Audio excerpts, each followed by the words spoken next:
როგორ აპირებს პაატა ბურჭულაძე სოციალური დახმარების მიმღებ პირთა რაოდენობის 9 მილიონიდან მილიონამდე ზრდას და რატომ მოუხდათ თანაბლოკელებს განმარტების გაკეთება. ეწინააღმდეგება თუ არა საარჩევნო ბლოკის წევრი პარტიის ლიდერის განაცხადი გირჩის პროგრამას. ბურჭულაძის დაპირებები და პოლიტიკური შეფასებები ნახეთ გიორგი კობერიძის რეპორტაჟში. როგორ და როდისთვის გეგმავს ხელისუფლება 7%-იანი ეკონომიკური ზრდის მიღწევას, პრემიერის გზავნილები და შეთავაზება მცირე და საშუალო ბიზნესს. გაგრძელდება თუ არა ავტობანი მცხეთიდან ვლადიკავკაზამდე. თამარ ციკლაური არ გვაქვს. 150 მოწამლული მარნეულში. რა გახდა სოფელ სადახლოში ქორწილში მყოფი ადამიანების მასობრივი ინტოქსიკაციის მიზეზი და როგორია მათი ჯანმრთელობის მდგომარეობა. რა სახელდება მოწამვლის მიზეზად და იყო თუ არა კვების ობიექტში დაცული სანიტარული ნორმები. თემის დეტალები გიორგი მანჯავიძის რეპორტაჟში მარნეულიდან.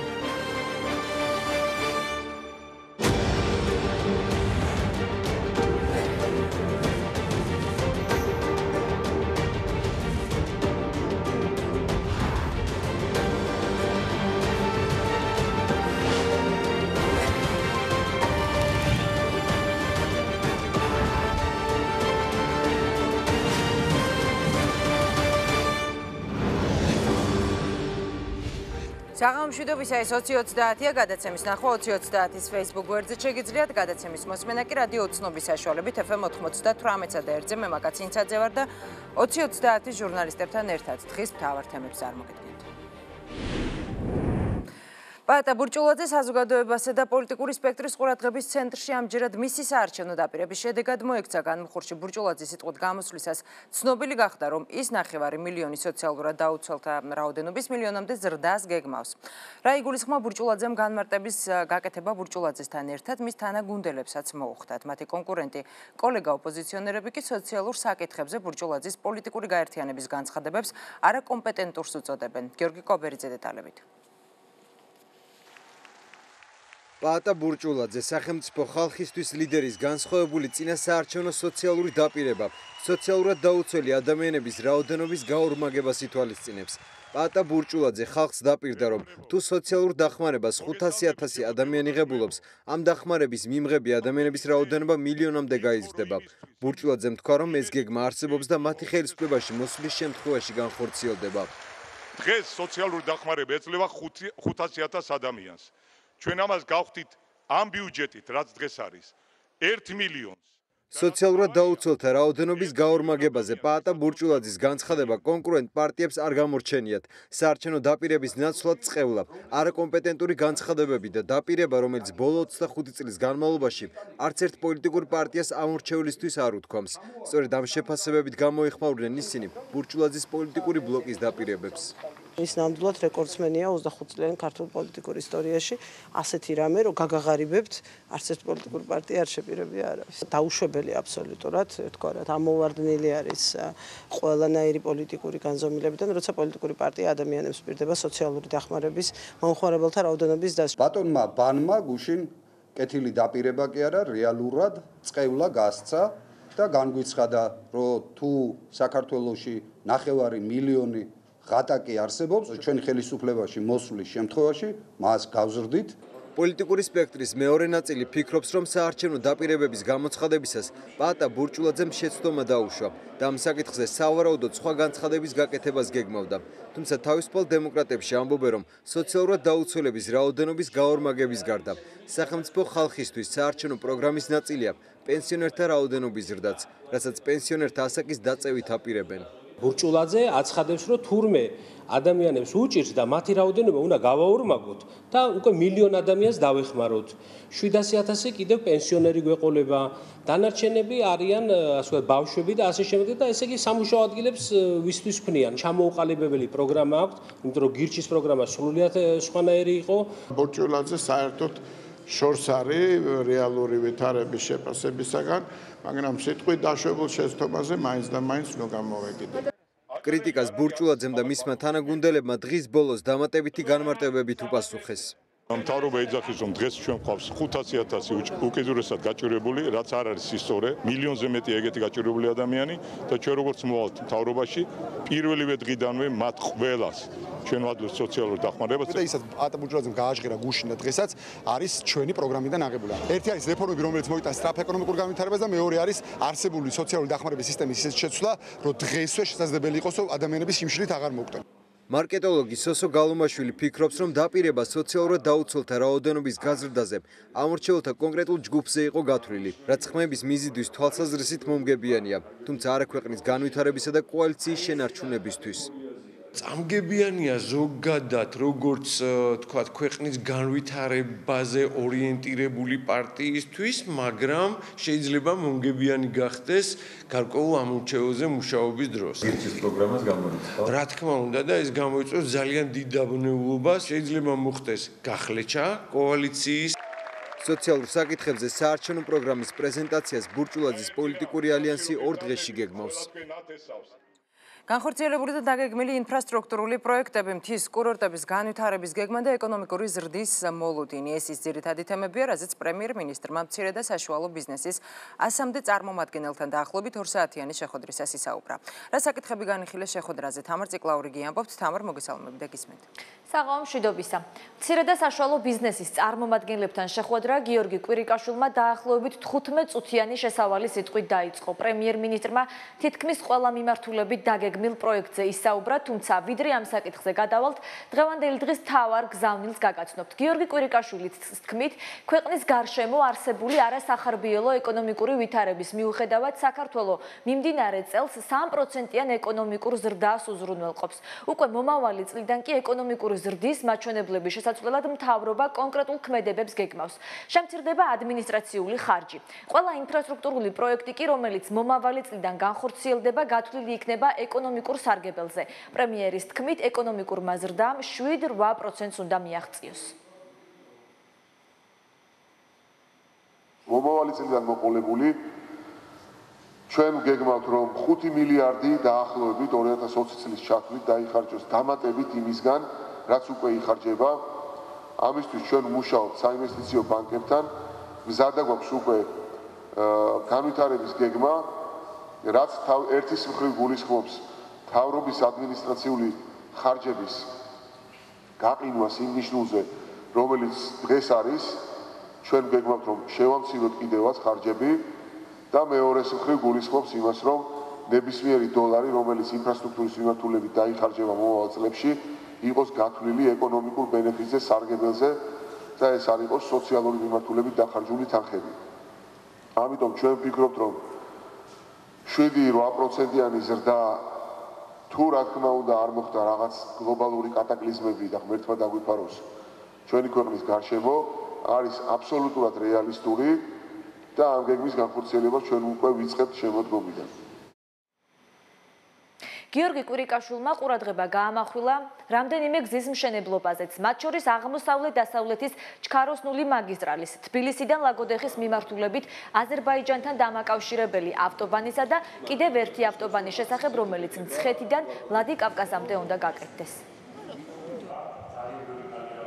გეგმავთ, რომ შევცვალოთ მნიშვნელოვნად ინფრასტრუქტურული პროექტების განხორციელების სტრატეგია, მაქსიმალურად დავაჩქაროთ ინფრასტრუქტურული პროექტები და ასევე ჩავთოთ კერძო სექტორი ინფრასტრუქტურული პროექტების განვითარებაში. მცხეთიდან სავარაუდოდ საჭირო იქნება პარტნიორობა იმისათვის, რომ ვლადიკავკაზამდე იქნას მთლიანად ეს ავტობანი აშენებული და რამდენადაც შესაძლებელი იქნება, ვფიქრობ, რომ გავაფართოვოთ არსებული გზა, ან ინჟინერები მუშაობენ დღეს ალტერნატიულ გადაწყვეტაზეც, რომ აშენდეს ხასიანი გზა, toll road-ი, რომელიც იქნება გვირაბებით დამაკავშირებელი და აღარ იქნება საჭირო პირველი გუდაურის გადავლა იმისათვის, რომ ჩახვიდეთ სტეფანწმინდაში და მეორე გვინდა რომ ავაცილოთ ეს გზა მთლიანად დევდორაკის მონაკვეთს, რომელიც ყოველწლიურად პრობლემა არის, როდესაც იქ ყინულით ნება. ინფრასტრუქტურული პროექტების პარალელურად გიორგი კვირიკაშვილმა მცირე და საშუალო ბიზნესის წარმომადგენლებს ის საკანონმდებლო პაკეტებიც გააცნო, რომელსაც მთავრობა 4 პუნქტიანი გეგმის ნაწილში ამუშავებს. პრემიერ-მინისტრმა ისაუბრა საკანონმდებლო ცვლილებაზე, რომელიც ეკონომიკური დანაშაულისთვის წინასწარი პატიმრობის მხოლოდ განსაკუთრებულ შემთხვევებში შეფარდებას გულისხმობს. ამ მიმართულებით საჯაროდ პრემიერს დეტალებზე არ უსაუბრია, თუმცა შეხვედრიდან გამოსული მცირე და საშუალო ბიზნესის წარმომადგენლები ამბობდნენ, რომ ეს ერთ-ერთი მნიშვნელოვანი საკანონმდებლო ცვლილება იქნება. შეხვედრის დასრულების შემდეგ ბიზნესმენებმა იმ საკითხებზეც ისაუბრეს, რაზეც ყურადღება გაამახვილეს. ეს რაც გაჟღერდა ძალიან საინტერესო იყო და მნიშვნელოვანი ყველაზე უფრო ჩემთვის განათლების სისტემაში რეფორმა, ვინაიდან ჩვენ განვიცდით სერიოზულ ნაკლებობას კვალიფიციური კადრების, როგორც აგრარიკოსების, ასევე კვების მრეწველობის, ჩემი დარგის სახელით მოგახსენებ, რა თქმა უნდა. ისიც მნიშვნელოვანია, რომ ბიზნესმენისთვის იმის ცოდნა, რომ ეკონომიური დანაშაულის შემთხვევაში მას პატიმრობა აღარ შეეფარდება. უკვე დღეს მიდგომა შეცვლილია, თითქმის ადრე აი ჩასაფრებული კუთხიდან, თქვა საგადასახადო ოფიცერი, ესე არ გიყურებს. ალბათ ეს უფრო იურისტების გადასახედია. მე ვფიქრობ, რომ ზღვის დაწესება ეს იყო 50,000-დან არის კრიმინალური თუ 500,000-დან. ეს მე მგონი აბსურდია. უფრო არის მიდგომა კანონმდებლობაზე, ხა ბევრს ვერ გეტყვით, მაგრამ დღეს უკვე მიდგომა სახელმწიფო მხრიდან, აი თუნდაც ჯარიმების კუთხით არის ლიბერალური.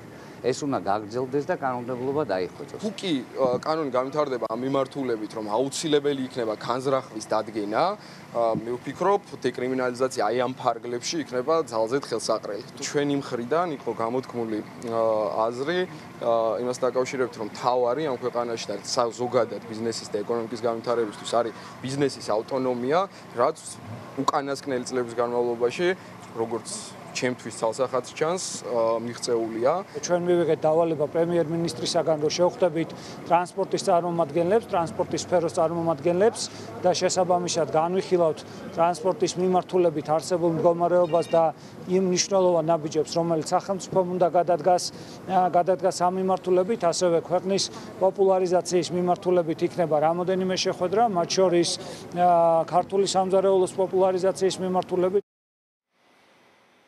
პრემიერ-მინისტრმა მცირე და საშუალო ბიზნესის წარმომადგენლებს საკონსულტაციო საბჭოში მონაწილეობა შესთავაზა. დღესვე გიორგი კვირიკაშვილმა ისაუბრა მთის კურორტების განვითარების პროგრამასა და ბაკურიანსა და გუდაურში დაგეგმილ ინფრასტრუქტურულ პროექტებზეც. სწორედ ამ კონტექსტში გიორგი კვირიკაშვილმა თქვა, რომ არ არის გამორიცხული 2022 წლისთვის ბაკურიანში ბიატლონში მსოფლიო ჩემპიონატი ჩატარდეს. პრემიერის თქმით, ფრანგი ექსპერტების მონაწილეობით უკვე დაწყებულია ბიატლონის ტრასის დაპროექტება. გარდა ამისა, იგეგმება ჰოკეის 1000 კაციანი დარბაზის პროექტირებაც. მადლობა, პირდაპირ ეთერში თამარ ციკლაური გვერდთვებოდა და დღეს კიდევ ერთი თემა. საკონსტიტუციო სასამართლოს მოსამართლე ლალი ფაფიაშვილი გახმაურებული საქმეების თვითგანრიდებას ითხოვს. მოსამართლე რუსთავი ორს ფაქტებით მანიპულირებაში პოლიტიკური მიზნებისთვის მოსამართლეებსა და მათი ოჯახის წევრებზე ფსიქოლოგიურ ზეწოლასა და ცილის წამებაში ადანეს ჩაულებს. რუსთავი ორის ადვოკატები კი ამბობენ, რომ ფაფიაშვილი საკუთარი რეპუტაციის გადარჩენას ცდილობს. რა გადაწყვეტილებას მიიღებს საკონსტიტუციო სასამართლოს პლენუმი და იმოქმედებს თუ არა ერთი მოსამართლის აცილება საქმეების განხილვის ვადაზე. ანა ბროლაძე, სოფო ჟღენტი, ზურა პატარიძე დეტალებით. საკონსტიტუციო სასამართლოს მოსამართლე ლალი ფაფიაშვილმა გახმაურებული საქმეების განხილვისგან თვითაცილება მოითხოვა. მოსამართლემ განმარტა, რომ გადაწყვეტილება რუსთავი ორის საქმის გამო მიიღო. ფაფიაშვილის თქმით, მოსარჩელე მხარე მუდმივად ცდილობს კითხვის ნიშნები დასვას მის მიუკერძოებლობაზე და ეს იმ დროს, როცა მისი აცილების შუამდგომლობას არ აყენებს. ეს კი მისი თქმით, მოსამართლეთა დისკრედიტაციას და მათზე ზეწოლას ისახავს მიზნად.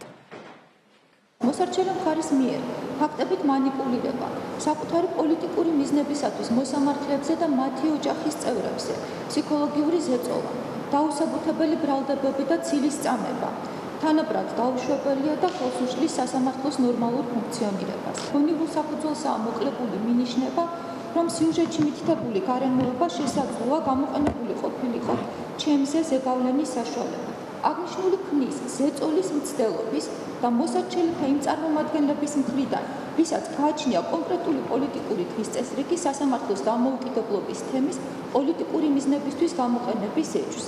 მოსამართლე ლალი ფაფიაშვილის მიმართვას 9 კაციანი პლენუმი განიხილავს, სადაც გადაწყვეტილების მისაღებად 5 ხმაა საჭირო. რუსთავი 2-ის ადვოკატი დიმიტრი საძაგლიშვილი ამბობს, რომ ფაფიაშვილის აცილების შემთხვევაშიც კი მათი საქმის შინაარსობრივი მხარე არ იცვლება და მოსამართლე თავის გადარჩენას ცდილობს. ეგრეთ წოდებული კაბელების საქმის ადვოკატი ლევან სამუშიაკი ეჭვობს, რომ მოსამართლის დღევანდელ განცხადებასთან დაკავშირებულმა პროცედურებმა შესაძლოა 1 სექტემბერს ჩანიშნული კაბელების საქმის განხილვა კიდევ ერთხელ ჩაშალოს. ალბათობა არსებობს იმისაც, რომ ეს არ არის მხოლოდ ქალბატონ ფაფიაშვილის მიღებული გადაწყვეტილება, შეიძლება იყოს ეს გარკვეულწილად კოლექტიურად მოსამართლეთა ნაწილის მიერ მიღებული გადაწყვეტილება, რაც შემდგომში საფუძველს გახდის პროცესის შეფერხებისა, კვორუმის არარსებობისა, ვნახოთ როგორ განვითარდება მოვლენები. ლალი ფაფიაშვილმა უბრალოდ ამ შემდგომლობით შეეცადა საკუთარი იმიჯის გადარჩენას, თუმცა მან უკვე შეასრულა საკუთარი როლი ხელისუფლებისათვის სასურველ სცენარში, კერძოდ ის იყო მოსამართლე, რომელიც ეთანხმებოდა და მხარს უჭერდა რუსთავი 2-ის უკვე განხილული საქმის პლენუმისათვის გადაცემას, ის იყო მოსამართლე, რომელიც საკონსტიტუციო სასამართლოს სხდომების დღეს სპეციალურად მართავდა თბილისში შეხვედრებს, რათა არ დასწრებოდა სხდომებს, ის იყო მოსამართლე, რომელიც აყენებდა სისტემატურად სხდომათა გადადების შესახებ შუამდგომლობას. ეს ქმედებები იყო სწორედ საკონსტიტუციო სასამართლოს ფუნქციონირების შეფერხება და არა რუსთავი 2-ის მიერ მომზადებული სიუჟეტები, მამხილებელი სიუჟეტები, რომლის უფლებაც რა თქმა უნდა ზოგადად მედიას აქვს. საკონსტიტუციო სასამართლოს გარშემო მიმდინარე მოვლენები დღეს კიდევ ერთხელ იქცა პოლიტიკური შეფასების თემად. საკონსტიტუციო სასამართლოს მოსამართლეების ნახევარი ექვემდებარება პოლიტიკურ ზეგავლენას ან შანტაჟის ქვეშ არის ოცნების ხელისუფლებიდან, მეორე ნახევარი რჩება დამოუკიდებლად, მაგრამ მაინც საკონსტიტუციო სასამართლო მთლიანობაში არის პარალიზებული, ის ვეღარ ახდენს ოცნების ხელისუფლების აღვირახსნილობის შეკავებას, იმიტომ რომ ბოლო პერიოდამდე მხოლოდ ეს იყო ერთადერთი ინსტიტუცია, რომელიც არ ექვემდებარებოდა ამ ხელისუფლების პოლიტიკურ ზეგავლენას. ნაციონალური მოძრაობის მხრიდან ზეწოლის თემა, რუსთავი 2-იც იგივეა პრინციპში, ეს არ არის ახალი ამბავი. ზეწოლა მიმდინარეობს ინტენსიურად. სასამართლო საერთოდ ამ დღემდე მოდიოდა სერიოზული პოლიტიკური გავლენებისაგან. მე ვფიქრობ, რომ არის მოსამართლეთა ნაწილი, რომელზეც ინტენსიური შეტევა მიმდინარეობს, რომელმაც უარი თქვეს გიორგი პაპუაშვილის ინსტრუქციების შესრულებას. რუსთავი 2-ის გადაცემა პოსტსკრიპტუმის რეპორტაჟში გამოთქმული იყო მოსაზრება, რომ პროკურატურამ და ხელისუფლებამ შესაძლოა მოსამართლე ლალი ფაფიაშვილზე ზეწოლისთვის გამოიყენოს მის დედასთან დაკავშირებული საქმე. მოსამართლის დედა ტატიანა ახვლედიანი სანოტარო ბიუროს ხელმძღვანელია და ის მინდობილობების გაყალბების ფაქტზე დაწყებულ სისხლის სამართლის გამოძიების საქმეში ფიგურირებს. ამ ინფორმაციას საგამოძიებო უწყება სპეციალური განცხადებით გამოეხმაურა. პროკურატურაში განმარტეს, რომ ტატიანა ახვლედიანის განცხადების საფუძველზე მათ თაღლითური ჯგუფი გამოავლინეს. რუსთავის მიერ გავრცელებული ინფორმაცია კი პროკურატურის განცხადებით საზოგადოების შეცდომაში შეყვანას ისახავდა მიზნად. გიულია ლასანიას კუთვნილის საქართველოს უნივერსიტეტის სტადიონი კვლავ ყურადღების ცენტრშია. უნივერსიტეტის ხელმძღვანელობა სტადიონის ადგილას ეგრეთ წოდებულ კამპუსის აშენებას გეგმავს, თუმცა მშენებლობის ნებართვა მერიას ამ დრომდე არ გაუწია. ადგილი, სადაც მშენებლობა იგეგმება, ტექნიკური უნივერსიტეტის შახტა ლაბორატორიის თავზე მდებარეობს.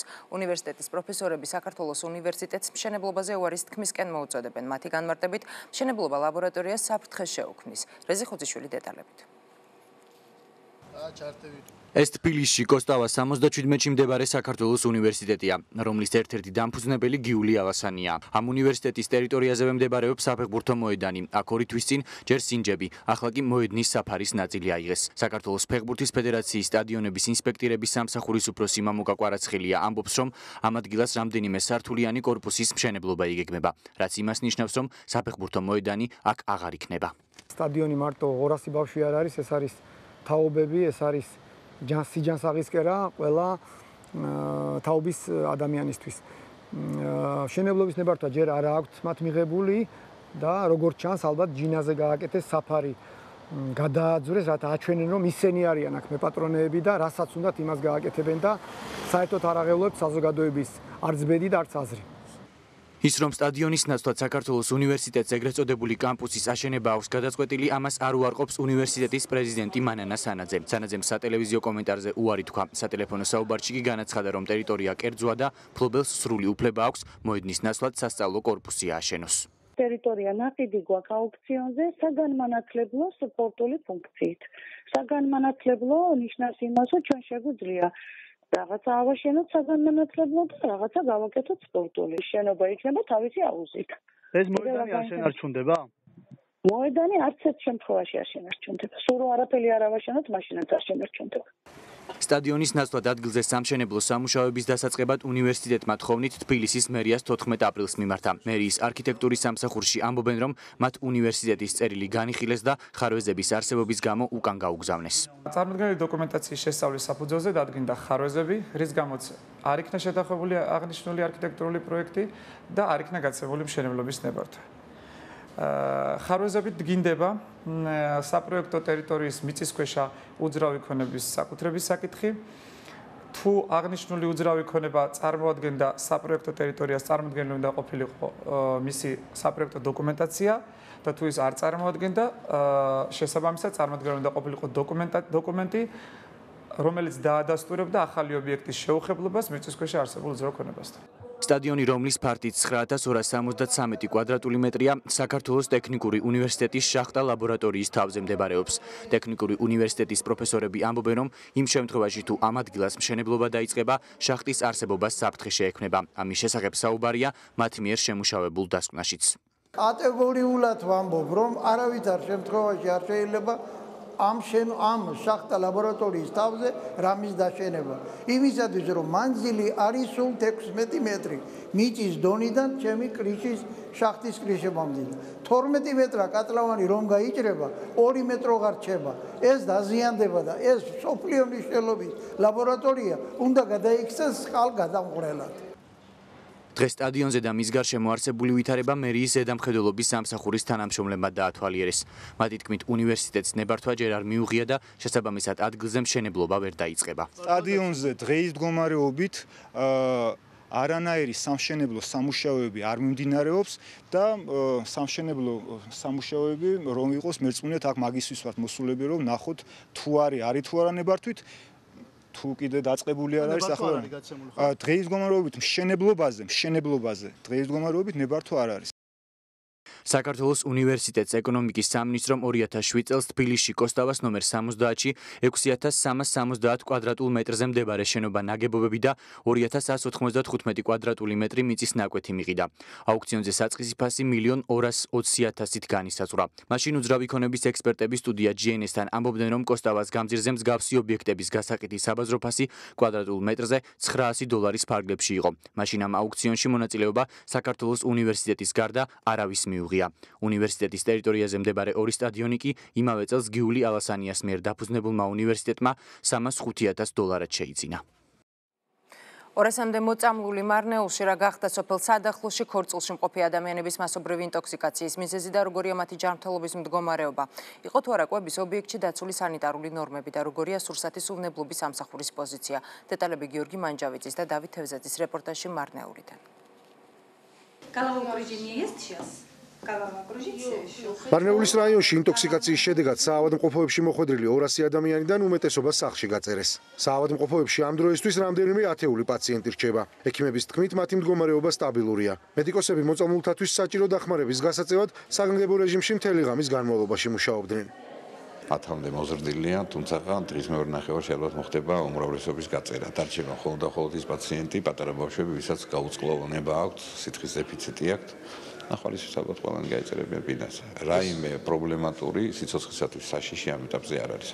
თავბრუსხვევა, დიარეა, გულისრევა, საერთო სისუსტე და გონების დაკარგვა. გვიან ღამით მარნეულის რაიონის სოფელ სადახლოში ქორწილში მყოფი 200-მდე ადამიანის ჰოსპიტალიზება გახდა საჭირო. საზეიმო სუფრის დაწყებიდან 2 საათში სტუმრებს იმის გამო, რომ მარნეულის საავადმყოფოში დიდი რაოდენობით პაციენტების გათავსება ვერ მოხერხდა, ისინი მეზობელი რაიონების სამედიცინო დაწესებულებებში გადაანაწილეს. დიდი მადლობა ექიმებს, რა მოხდა არაფერი ვიცი, უცბად დაგვეწყო გულისრევა და თავბრუსხვევა. ჯერჯერობით დაუდგენელია რა გახდა მასობრივი ინტოქსიკაციის მიზეზი.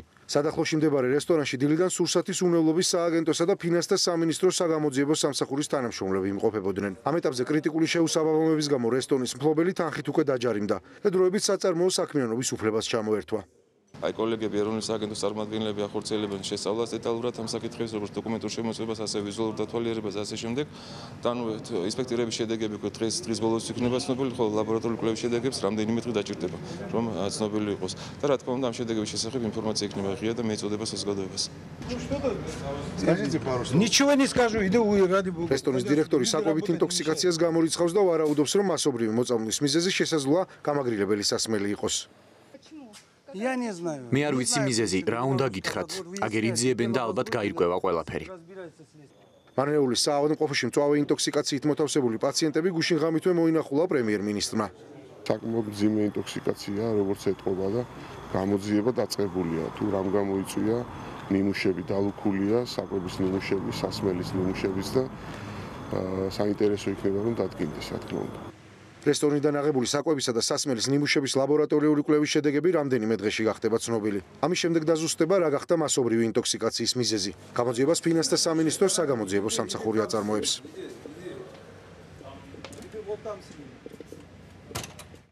თემურსტურა საქმეში ბრალდებულ სამტრედიის რაიონული პოლიციის ყოფილ თანამშრომელს გოდერძი თევზაძეს პატიმრობა შეეფარდა. გადაწყვეტილება ქუთაისის საქალაქო სასამართლოს ეკუთვნის. მოსამართლემ პროკურატურის შუამდგომლობა დააკმაყოფილა. პროკურატურა გოდერძი თევზაძეს სამსახურებრივი უფლებამოსილების გადამეტებას და თემურსტურას თვითმკვლელობამდე მიყვანის ფაქტზე დავება. ბრალი პროკურატურამ გოდერძი თევზაძეს სისხლის სამართლის კოდექსის 333 მუხლის მესამე ნაწილით და 115 მუხლით წაუყენა, რაც ბრალის დამტკიცების შემთხვევაში თავისუფლების 5-დან 8 წლამდე აღკვეთა. პროკურატურისგან ზეწოლის არ ეშინოდა, მან პროკურატურაში გამოცხადდა დეტალური ჩვენება მისცა აღნიშნულ საქმესთან დაკავშირებით, მაგრამ ვინაიდან რადგანაც ამ ფაქტის მოხდენის შემდეგ, როგორც აღვნიშნე, მე წეღარ მის სახლთან, სამსახურთან ხორციელდებოდა სხვადასხვა ზეწოლები და მუხარები, აქედან გამომდინარეა ის, რომ მან დღესდღეობით თავი არის და სასამართლოში გამოცხადდა. ადვოკატის ნალაპარაკები არც ერთი სწორი და სიმართლე არ იყო. თუ ჩვენი ეშინოდა აქამდე, მალადეც აფერო მას კაცობას სამი ქალის თუ ეშინია და მეტი არავინ არ დარბის ამ საქმეს. ჩვენს არ იქნა მოთხოვნილი აქვეთ ღონისძიების სახით და პატიმრების გამოყენება, რაც სასამართლოს მხრიდან სრულად იქნა დაკმაყოფილებული. ამის შესახებ ყველა სამართალდამცავი ორგანო დღევანდელი დღიდან იქნება ინფორმირებული და შესაბამისად ყველას ევალება სამართალდამცავი ორგანოს წარმომადგენელს გოდერძის თევზაძის ადგილსამყოფელის დადგენის შემთხვევაში მოახდინოს აღნიშნული პიროვნების დაკავება. ახლა რეკლამის შემდეგ თქვენ ნახავთ. არჩევნები 2016 და სადამკვირვებლო მისიები საქართველოში. რამდენი ქვეყნის წარმომადგენელი ჩამოვა საქართველოში ეუთოს ეგიდით და სახალხო დამცველის რეგიონულ ოფისებში როგორ იმუშავებენ რეაგირების ჯგუფები. ვისაც დააკვირდება არჩევნების მიმდინარეობას. დეტალები ნიკა მგბანიანის რეპორტაჟში.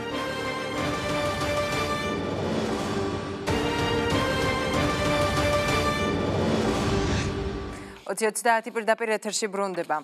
Yandex taxi და მორგის სკანდალი დაირღვა თუ არა ოკუპაციის შესახებ კანონი ოპოზიცია რუსული კომპანიისთვის სამეწარმეო ლიცენზიის შეჩერებას და საქართველოში მისი საქმიანობის აკრძალვას მოითხოვს. ხელისუფლებაში განმარტავენ, რომ საქართველოში ბიზნესის წარმოება ყველა შეუძლია, თუმცა ქვეყნის კანონმდებლობის დაცვით.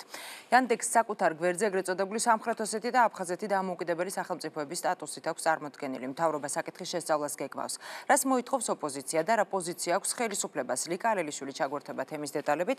ლიკა, მოგესალმები და გისმენთ. დიახ, მაკა 20-30-ის მაყურებელს საშუალება ჰქონდა ჯერ კიდევ გუშინ ენახა რეპორტაჟი Yandex taxis შესახებ, რომელიც ქართულ ბაზარზე რამდენიმე დღეა შემოსულია, თუმცა ხმაური ამ თემაზე გრძელდება.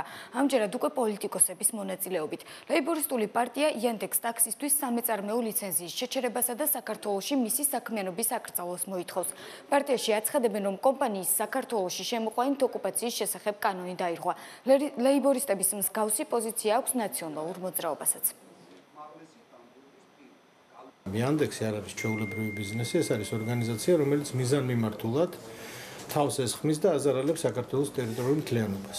თავიანთი რუქიდან დაწყებული, სადაც საქართველოს ჩამოჭრილი აქვს აფხაზეთი და სამაჩაბლოს რეგიონი, ესენი არღვევენ კანონს ოკუპაციის წინააღმდეგ. მოუწოდებთ საქართველოს ხელისუფლებას ოკუპირებული ტერიტორიების შესახებ საქართველოს კანონის ნორმებიდან გამომდინარე ამ კომპანიას შეუწყვიტოს სამეწარმეო ლიცენზია და აუკრძალოს საქართველოში საქმიანობა. ხოლო მოსახლეობას მოუწოდებთ გამოვიჩინოთ ეროვნული ერთიანობა და უარი ვთქვათ ამ კომპანიის მომსახურებაზე.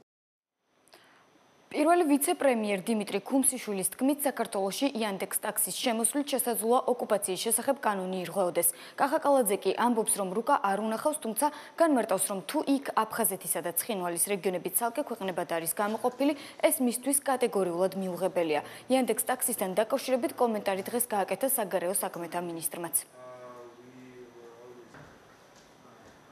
საქართველოში ბიზნეს გარემო და ბიზნესი თავისუფალი არის ყველა იმ კომპანიისთვის, რომელიც მოქმედებს საქართველოს კანონმდებლობის შესაბამისად და არ აღგებს საქართველოს კანონმდებლობას, მათ შორის რუსული ბიზნესიც და რა თქმა უნდა, თუ არსებობს საქართველოს კანონმდებლობის დარღვევის ფაქტები, შესაბამის ორგანოებმა ეს უნდა გამოიწვიოს. საგარეო საქმეთა სამინისტრო არ იძიებს აღნიშნულ ფაქტებს. ჩემთვის პირადად და ჩვენთვის მთავრობისთვის რა თქმა უნდა კატეგორიულად მიუღებელია ეს ფაქტი. ჩვენ არაერთხელ განვაცხადეთ, გავაკეთეთ განცხადებები იმასთან დაკავშირებით, რომ ჩვენი ქვეყნის და ზოგადად ხალხის მთავარი ამოცანა და მიმართულება არის ის, რომ რაც შეიძლება ძალიან მალე ჩვენი ქვეყანა გახდეს იმ დიდი ოჯახის წევრი, რასაც ევროპა ქვია. მთავრობის მიერ არანაირი წახალისება არ ხდება. პირიქით, მე შემიძლია ამ წუთში პიროვნულად გითხრათ, რომ მეც მაქვს ესეთი ეჭვი და რომ შეიძლება ირღვეოდეს ეს კანონი. მე მქონდა საუბარი ჩემ გუნდთან, ისინი სწავლობენ ამ მიმართულებას. ჩვენ ჩამოყალიბდებით, თუ ეს დარღვევა არსებობს, ვინ უნდა მოახდინოს ამაზე რეაგირება, მაგრამ ერთმნიშვნელოვნად კანონი ქვეყანაში უნდა იყოს დაცული, ჩვენი ტერიტორიული მთლიანობა და სუვერენიტეტი უნდა იყოს უზრუნველყოფილი. კომენტარს არ აკეთებს კომპანია იანდექს ტაქსის საქართველოს წარმომადგენელი და ჩვენივე შეკითხვებით სათაო ოფისის საზოგადოებასთან ურთიერთობის სამსახურის ხელმძღვანელთან გადაგვამისამართა. კომპანიის პრესსამსახურმა კი ჩვენ სატელეფონო ზარს არ უპასუხა. შეგახსენებთ, რომ კომპანია იანდექს ტაქსის ქართულ ბაზარზე შემოსვლამ საზოგადოების ნაწილის უკმაყოფილება გამოიწვია. მიზეზი კი კომპანიის ვებგვერდზე განთავსებული საქართველოს რუკაა, სადაც აფხაზეთი და ეგრეთ წოდებული სამხრეთ ოსეთი დამოუკიდებელ სახელმწიფოებადაა მონიშნული. მადლობა, პირდაპირ ეთერში ლიკა არელიშვილი გვერდთვებოდა. საერთაშორისო ექსპერტთა 12 კაციანი ჯგუფი 26 გრძელვადიანი და 350 მოკლევადიანი დამკვირვებელი ევთოს 18 წევრი ქვეყნიდან. ეს 2016 წლის საპარლამენტო არჩევნების დამკვირვებელთა არასრული რაოდენობაა. დემოკრატიული ინსტიტუტისა და ადამიანის უფლებების ოფისის დამკვირვებლები საქართველოში მთავრობის მოწვევით ჩამოვიდნენ. როგორ დააკვირდებიან საარჩევნო პროცესს უცხოელი და ქართველი დამკვირვებლები? ნიკა მუკბანიანი, ლაშა მამულაშვილი არ გვხვდება. წინა საარჩევნო პროცესის საარჩევნო ადმინისტრაციის მუშაობა დავების გადაწყვეტა, არჩევნების დღის და მედიის მონიტორინგი. ესიც ძირითადი საკითხებია, რაზეც ევთოს დემოკრატიული ინსტიტუტებისა და ადამიანის უფლებების ოფისი მომავალი 8 კვირის განმავლობაში იმუშავებს. ევთოს სადამკვირვებლო მისიის ექსპერტთა 12 კაციანი დელეგაცია უკვე თბილისშია. მომავალ კვირას 26 გრძელვადიანი დამკვირვებელი ჩამოვა სხვადასხვა სახელმწიფოებიდან. უშუალოდ საარჩევნო პროცესს კი 350 მოკლევადიანი დამკვირვებელი ჩაუტარებს მონიტორინგს. ველოდებით ასევე დელეგაციას ევროპის საბჭოს საპარლამენტო ასამბლეიდან. რამდენიმე კვირის შემდეგ ჩვენ შუალედურ ანგარიშს გამოვაქვეყნებთ. 8 კვირის შემდეგ კი არჩევნების დასრულებისას გამოვცემთ საბოლოო დოკუმენტს, სადაც შევა რეკომენდაციები, როგორ უნდა გაუმჯობესდეს საარჩევნო გარემო და ეს რეკომენდაციები ხელისუფლებას გადაეცემა. ჩვენ ხსნით ოფისრათა დავაკვირდეთ 2016 წლის საპარლამენტო არჩევნებს. 12 კაციანი ექსპერტთა ჯგუფი უკვე გვყავს თბილისში. 26 გრძელვადიანი დამკვირვებელი, რომელიც საქართველოში მომავალ კვირას ჩამოვა, რეგიონებში ორ კაცად ივლის და წინა საარჩევნო პროცესს დააკვირდება. ჩვენი მთავარი მიზანი არჩევნების მონიტორინგია. ევთოს სადამკვირვებლო ჯგუფის წევრებს საგარეო საქმეთა მინისტრმა უმასპინძლა. მიხეილ ჯანელიძის განცხადებით, უცხოელი მონიტორები საქართველოს მთავრობამ მოიწვია და მიზანი არჩევნების გამჭვირვალედ ჩატარებაა. ამ არჩევნებს დააკვირდება რეკორდული რაოდენობის მონიტორი ევთოს მისიის ფარგლებში. ეს არის მისია, რომელიც მოწვეულია საქართველოს მთავრობის მიერ და ჩვენი მიზანია, რომ წინა საარჩევნო პროცესი და ასევე არჩევნები წარიმართოს მაქსიმალურად გამჭვირვალედ. ევთოს დამკვირვებლების გარდა 2016 წლის საპარლამენტო არჩევნებს ქართული არასამთავრობო ორგანიზაციები დააკვირდებიან. პროცესში ახალგაზრდა იურისტთა ასოციაცია, სამართლიანი არჩევნები და ფონდი ღია საზოგადოება საქართველოს ჩაერთვება. მესამე სექტორს მონიტორინგის შესახებ საკუთარი პროექტი დღეს სახალხო დამცველის ოფისმა წარუდგინა. უჩა ნანუაშვილის აპარატის 8 რეგიონულ ოფისში 26 რეაგირების ჯგუფი იმუშავებს. სახალხო დამცველი გეგმავს არჩევნების დღეს ისევე როგორც წინასაარჩევნო პერიოდში დარჩენების შემდეგ ადამიანთა დარღვევის ფაქტებზე მოახდინოს რეაგირება. ჩვენ შევხვდით 26 მობილურ ჯგუფს საქართველოს ყველა რეგიონში, იმისთვის რომ ჩვენი რესურსებით მოხდეს რეაგირება ყველა იმ შესაძლო დარღვევაზე, რომელსაც არჩევნების დღეს ან მანამდე თუ არჩევნების შემდგომ პერიოდში ექნება ადგილი. მნიშვნელოვანია სახელდამცველის ოფისისგან მოვისმინოთ რა არის მათი გეგმები, რა იქნება მათი პრიორიტეტები ამ მონიტორინგის პროცესში, გაუზიაროთ ჩვენი მოსაზრებები, ჩვენი შეხედულებები და სად იქნება საიათო სხვა სადამკვირვებლო ორგანიზაციები აქტიური, რომ არ მოხდეს ერთის მხრივ რესურსების გადაფარვა და მეორეს მხრივ კოორდინირებულად და ეფექტურად შევძლოთ საერთო ძალისხმევით დავაკვირდეთ როგორც წინასაარჩევნო გარემოს, ასევე უშუალოდ კენჭისყრის დღეს. EUTOS სადამკვირვებლო მისია პირველად შედეგებზე განცხადებას არჩევნების მეორე დღეს გააკეთებს. საბოლოო დასკვნას კი 2 თვის შემდეგ გამოაქვეყნებს. ქართველი დამკვირვებლები კი პირველად დასკვნას მეორე დღესვე დადებენ. საქართველოში ევროპარლამენტის სოციალისტებისა და დემოკრატების ალიანსის ჯგუფის ვიცე-პრეზიდენტი იმყოფება კნუტ ფლენკენშტეინმა ვიზიტი ქართული ოცნება დემოკრატიული საქართველოს პოლიცაბჭოს წევრებთან შეხვედრით დაიწყო. შეხვედრის შემდეგ მან კახა კალაძესთან ერთად ჟურნალისტების შეკითხვებს უპასუხა. ასევე ისაუბრა წინასაარჩევნო გარემოსა და ვიზა ლიბერალიზაციის პერსპექტივაზე. კნუტ ფლენკენშტეინი ასევე შეხვდა საპარლამენტო უმრავლესობის ლიდერს, ფრაქცია ქართული ოცნების თავმჯდომარესა და სოციალისტთა პარტიის ლიდერს გია ჟორჟორიანს. საარჩევნო გარემოს გაცნობა და შეფასება თანამშრომლობა სხვადასხვა საკითხებში საქართველოს ევროინტეგრაციის გაძლიერება და პარტნიორობა ევროპულ სოციალ-დემოკრატებთან სწორედ ეს საკითხები განიხილეს მმართველი გუნდის წევრებმა ევროპარლამენტის ერთ-ერთი პოლიტიკური ჯგუფის ვიცე-პრეზიდენტთან შეხვედრისას. ჩვენ ვატარებთ ჩვენი ქვეყნის ისტორიაში ყველაზე თავისუფალ და სამართლიან არჩევნებს. ჩვენ გვაქვს იმის პრეტენზია რომ საქართველოში ყველას მიეცეს იმის შესაძლებლობა, რომ არჩევნები ჩაატაროს შვიდ გარემოში, თავისუფალ გარემოში, ყველანაირი ზეწოლის გარეშე, ყველანაირი ხელშეშლის გარეშე.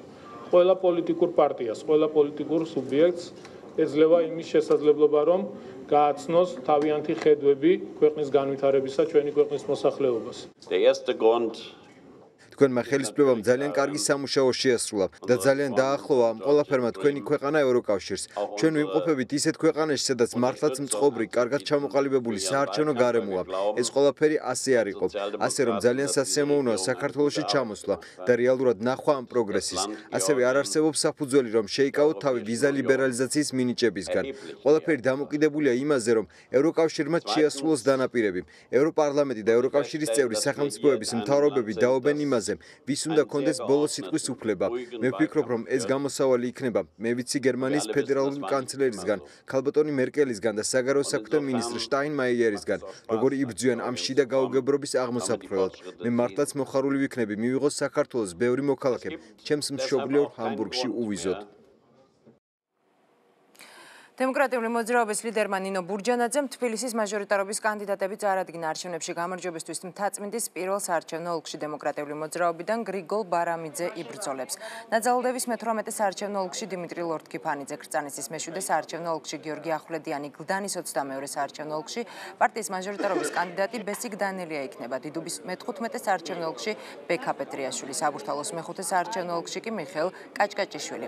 ნინო ბურჯანაძემ საბურთალოს მე-6 საარჩევნო ოლქში მაჟორიტარობის კანდიდატად ბექა ხომერიკი დაასახელა. სამბორში გურამ ფალავანდიშვილი, ნაძალდევის მე-17 ოლქში კი თენგიზ მუჯარიძე. ჩუღურეთში ალექსანდრე მიქაბერიძე, ვაკეში გამარჯვებისთვის დავით წერეთელი იბრძოლებს. გლდანის მე-20 საარჩევნო ოლქში კი ლალი კაპანაძე. დემოკრატიული მოძრაობა სლოგანით ერთიანი საქართველო, ძლიერი ეკონომიკა. აქტიურ წინასაარჩევნო კამპანიას ხსნით თბილისის მაჟორიტარი დეპუტატების წარდგენით. ხეს ადამიანები არიან პროფესიონალები, მებრძოლები, რომლებიც ყველაფერს გააკეთებენ იმისათვის, რომ ემსახურონ ხალხს და საკუთარ სახელმწიფოს. ქრწანი, სადაც მე ვიბრძოლებ, ძალიან სერიოზული, ძალიან მნიშვნელოვანი და ძალიან საპასუხისმგებლო არეალი არის მაჟორიტარული ბრძოლისათვის. მე დარწმუნებული ვარ, რომ ძალიან სერიოზულ შედეგს დადებს დემოკრატიული მოძრაობა ჩემთან ერთად ამ ოლქში. ბატა ბურჭულაძე მაჭარაში მაჟორიტარი დეპუტატობის კანდიდატები დაასახელა. ბურჭულაძე სახელმწიფო ხალხისთვის ლიდერმა მიმართვაში მთავარი აქცენტი სოციალურ პრობლემებზე, სამუშაო ადგილების არარსებობასა და ეკონომიკურ პროგრამაზე გააკეთა. პარტიის ლიდერის თქმით, აჭარაში თანამდებობებზე ადგილობრივები დასაქმებულები არ არიან. ხალხს აწუხებს, რომ აჭარლები არ არიან აქ თავარ თანამდებობებს. აჭარელი უნდა იყოს თავარ თანამდებობაზე რამოდენიმეზე მაინც. და ეს აუცილებელია ჩემი აზრით. ეს არის ძალიან ცუდი მაგალითი აფხაზეთისთვის და ოსეთისთვის. ჩემი ძირითადი ამოცანა, რა თქმა უნდა, პარლამენტში მოხვედრის შემდეგ იქნება ადამიანის უფლებების დაცვა. იცით, რომ ძალიან დიდი ხნის განმავლობაში მუშაობდი ამ მიმართულებით, პრობლემები არც მაშინ გვეყოლდა, არც ეხლა არ გვაკლია. პაატა ბურჯულაძის განცხადებას, რომელიც აჭარაში წამყვან პოზიციებზე მომუშავე პირებს ეხებოდა, რესპუბლიკური პარტია გამოეხმაურა. რესპუბლიკელები პაატა ბურჯულაძის ამ განცხადებას ასლან აბაშიძის რიტორიკის გაგრძელებას უწოდებენ. ხათუნა სამნიძე ბურჯულაძის განცხადებას აზროვნების არაკვალიფიციურობის და აჭარის როგორც რეგიონის უცოდინრობა დაფასებს. მისი თქმით, აჭარის მოსახლეობის საქართველოსგან გამოყოფა უვიცობა და საშიში ტენდენცია.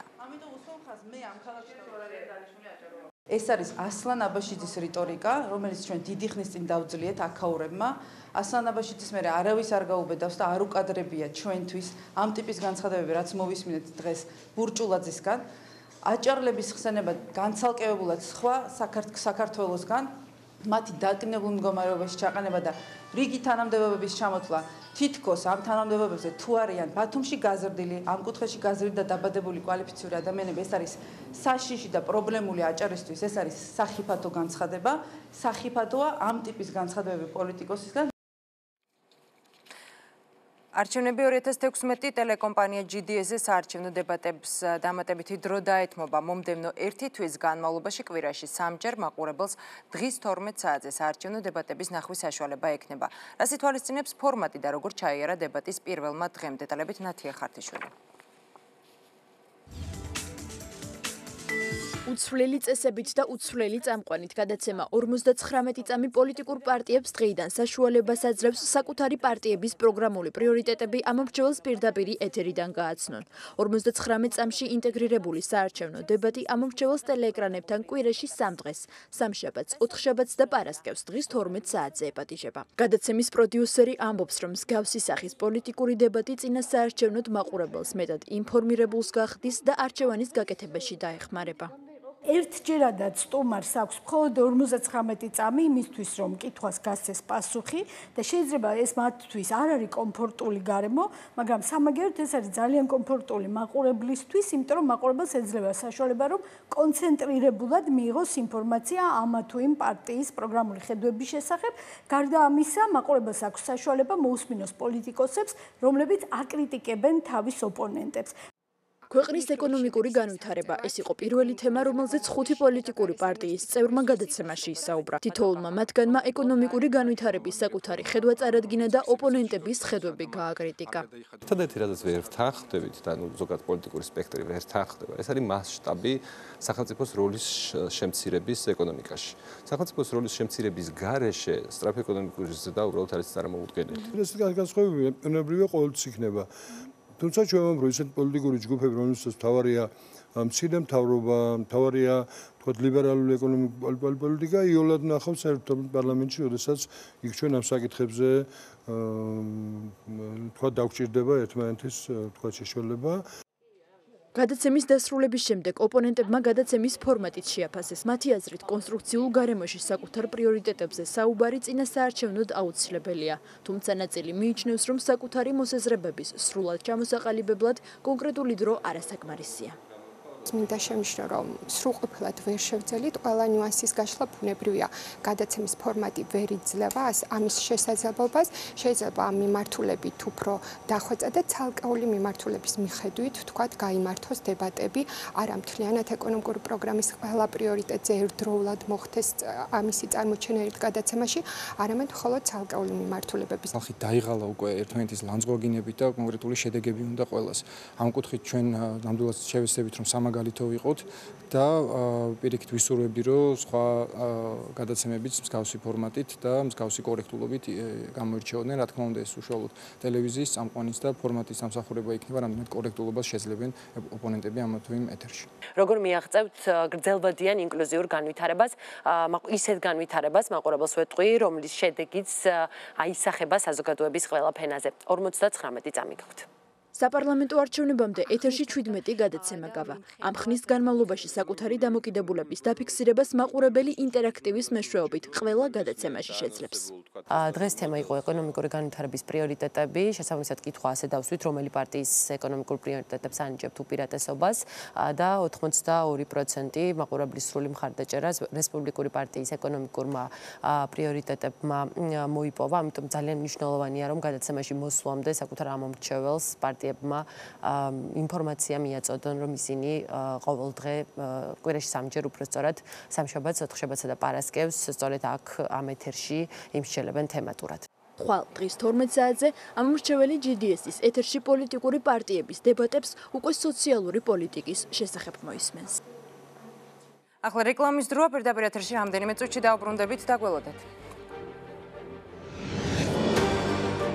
ამერიკის შეერთებული შტატების მოწოდება თურქეთს და ოფიციალური ანკარას პასუხი ვაშინგტონს. რამ განაპირობა ამერიკის შეერთებული შტატების კრიტიკა და რატომ აცხადებს ოფიციალური ანკარა, რომ თურქეთს ვერავინ უკარნახებს რომელი ტერორისტული ორგანიზაციის წინააღმდეგ იბრძოლოს. თურქულ-ქურთული დაპირისპირება ქეთი ჩოხელის რეპორტაჟი.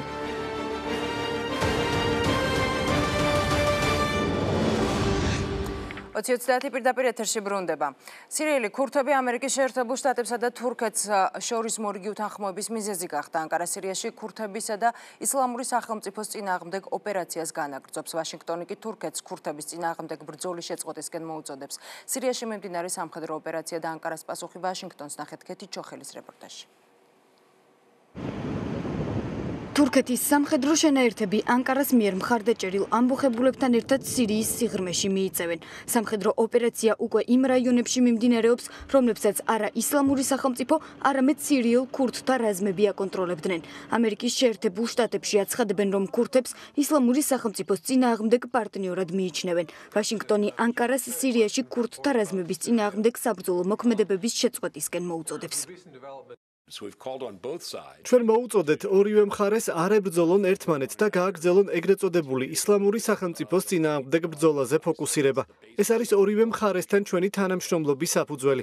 ჩვენ ვაფასებთ ორივე პარტნიორის თურქეთისა და სირიის თავდაცვის ძალების ძალისხმევას ისლამური სახელმწიფოს წინააღმდეგ ბრძოლაში. ჩვენ მხარს არ ვუჭერთ და ვეწინააღმდეგებით სირიის დემოკრატიული ძალების წინააღმდეგ ქმედებებს. ეს არის ოპოზიცია, რომელსაც ჩვენ მხარს ვუჭერთ. ჩვენი გზავნილი თურქეთისადმი მკაფიოა.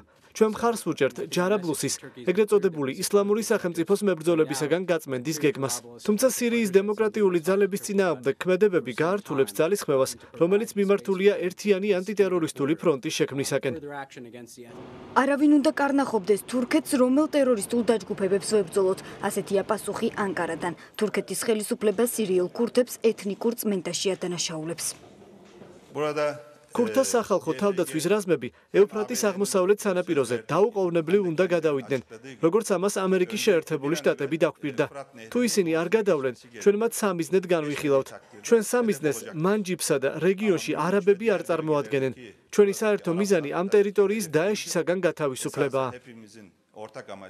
სირიაში თურქეთის სამხედრო ოპერაციის დაწყებიდან 5 დღის განმავლობაში 25-ზე მეტი ქურთი მებრძოლი დაიღუპა. სააგენტო როიტერის ინფორმაციით გარდაცვლილია ასევე ერთი თურქი სამხედრო. თურქეთის პრეზიდენტი მზად არის საჭიროების შემთხვევაში სამხედრო მოქმედებები გააფართოვოს. ჩვენ დაეშის სირიისა და ერაყიდან განდევნას ყველანაირად დაუჭერთ მხარს. სწორედ ამიტომ ვართ წარმოდგენილი ჯარაბლუში და ბაშიქაში. ჩვენ არ მოვერიდებით საჭიროების შემთხვევაში სხვა რეგიონებშიც პასუხისმგებლობის აღებას საკუთარ თავზე. ჩვენ ასევე განვდევნით ქურთთა სახალხო თავდაცვის რაზმების სირიულ ფრთას. ჩვენი ბრძოლა ამ ტერორისტული ორგანიზაციის სრულ აღმოფხვამდე გაგრძელდება. სირიაში მიმდინარე სამხედრო ოპერაციას ბარაკ ობამა და რეჯიპ ტაიპ ერდოღანი 4 სექტემბერს ჩინეთში დიდი ოცეულის სამიტის ფარგლებში განიხილავენ. ორმხრივი შეხვედრისას პრეზიდენტები თურქეთში სახელმწიფო გადატრიალების მცდელობის საკითხზეც იმსჯელებენ. ტროტუარებზე განთავსებული ავტომობილები და ქვეითთა პრობლემები თბილისის მერია ტროტუარებზე მანქანების გაჩერების აკრძალვას და ავტოსადგომების მოწესრიგებას იწყებს. მერიის გეგმები და მოქალაქეთა შეფასებები ნახეთ მაკალაშხიას რეპორტაჟში. ეს ვაკის პარკის მიმდებარე ტერიტორიაა, ადგილი, რომელიც ავტომობილების პარკირებისთვის გამოიყო. აქ მანქანებისთვის სადგომი გაკეთდა. მერიის მიერ დაგეგმილი პროექტიდან ეს პირველი ლოკაციაა, სადაც პარკირების სისტემა მოწესრიგდა. ადგილზე სამუშაოები უკვე დასრულებულია. გაკეთდა პირველი შეჭრა, სადაც 17 ერთეულზე არის გათვალისწინებული სატრანსპორტო საშუალებებისთვის. აქ საშუალებას იძლევა ეს ტროტუარი მისი სიგანიდან გამომდინარე, რომ აქაც გაკეთდეს შეჭრები, ანუ ის სატრანსპორტო საშუალებები, რომლებიც ახლა ტროტუარზე აყენია, ხო, რეალურად გადმოვა შეჭრილში. განსაკუთრებული გადატვირთულობის გამო თბილისის მერია ძირითად აქცენტს ქალაქის ცენტრალურ უბნებზე აკეთებს. ჭავჭავაძისა და ჩოლოყაშვილის გამზირი, ნუცუბიძის, პეკინის, ყაზბეგისა და ცოტნე დადიანის ქუჩები. ეს ის ადგილებია, სადაც მამუკა მუმლაძის ინფორმაციით, ტერიტორიაზე ავტომობილების პარკინგი უახლოეს მომავალში უნდა აიკრძალოს. ზოგადად გათვლილი არის ეს უსაფრთხოებიება ადამიანისთვის, რომელიც საფეხმავლო ტროტუარით სარგებლობს, ხო, მისთვის კომფორტული იქნება ისარგებლოს საფეხმავლო ზოლით და სატრანსპორტო საშუალებას თავისი ადგილი ექნება, სადაც გააჩერებს, დაპარკინგდება, ისე რომ ხელი არ შეეშლება ფეხით მოსიარული ადამიანებს. მერიის გადაწყვეტილებას დადებითად აფასებენ მოქალაქეების ნაწილი, რომელსაც დღეს 20-30 ესაუბრა. თუმცა ამბობენ, რომ ამ კუთხით სამუშაოები ჯერ კიდევ ბევრია. მათი თქმით, ქვეითად მოსიარულეებისთვის ტროტუარზე სიარული უსაფრთხო არ არის. ტერიტორიაზე გაჩერებული მანქანები კი მძღოლებსა და ქვეითად მოსიარულეებს პრობლემებს თანაბრად უქმნის. ძალიან დიდ დისკომფორტს მიქმნის და ძალიან კარგი იქნება თუ ცალკე გამოიყოფა ზონები ქალაქში, ან აშენდება პარკირების სისტემა, სადაც შეძლებენ მანქანის გაჩერებას და ესე არც მოსიარულეები დავზარალდებით და აღარც მძღოლები. რეალურად შეუძლებელია გადაადგილება, განსაკუთრებით ცენტრალურ ქუჩებზე, ვაკეში, რუსთაველზე, ძალიან ხშირად ტროტუარზე ფეხით მომავალს იყო შემთხვევა, რომ კინაღამ დამეჯახა ეს მანქანა. ვერსად ვერ გააჩერებთ მანქანას. შეძლებს დავარად, აი რაღაც საქმეზე რომ მიდიხართ, უნდა გააჩეროთ ალბათ 1 კილომეტრის სიკით. ეს რა ვიცი, სერიოზული პრობლემაა და მოსაგვარებელია. რა თქმა უნდა, თვითმმართველობა უნდა მოაგვაროს. ტროტუარზე ავტომობილების გაჩერების აკრძალვა მოსწონს საქართველოს ალიანსი უსაფრთხო გზებისთვის ხელმძღვანელს. ეკა ლალიაშვილი მიიჩნევს, რომ ეს ქვეითად მოსიარულეებისთვის დამატებით მოტივაცია შექმნის. განსხვავებული პოზიცია აქვს ეკოტრანსპორტ ცენტრის დირექტორს. თუ ჩვენ დღეს დავიწყებთ შეზღუდვას, ეს გამოიწვევს კიდევ უფრო დიდ უკავშირს უარყოფით და ადამიანები დაიწყებენ უკვე გზის სავალ ნაწილზე ავტომობილის პარკირებას და ისეთ ადგილებში, სადაც საერთოდ კატეგორიულად მიუღებელია ავტომობილის პარკინგი. მისასალმებელია ის, რომ ტროტუარები თავისუფლდება ავტომობილებისგან და ეს ყველაფერი ემსახურება ჩვენი ღრმარწმენით იმას, რომ ქვეითებს უფრო მეტი სივრცე ქონდეთ და უსაფრთხოდ მოახერხონ გადაადგილება, თუმცა ასევე უნდა გაგრძელდეს ეს პროცესი და მხოლოდ ამით არ უნდა შემოვიფარგლოთ. ტროტუარზე მანქანების პარკირების აკრძალვის პარალელურად თბილისის მერიაში აცხადებენ, რომ მიმდინარეობს მუშაობა მრავალსართულიანი ავტოსადგომის მშენებლობაზეც. პარკირებისა და მასთან დაკავშირებული პრობლემების შესახებ ხვალ თბილისის მთავრობის ხდომაზეც იმსჯელებენ. ასეთი იყო 30 აგვისტოს 2030 ყოველდღე 24 საათის განმავლობაში რეპორტაჟების და დღის ყველა სიახლის ნახვის საშუალება გაქვთ საინფორმაციო სააგენტო 2030-ის გვერდზე. 2030 წერტილი ნიუს. მე მაგაცინცაძე ვარ. ხვალამდე გემშვიდობებით. მშვიდ ღამეს გისურვებთ.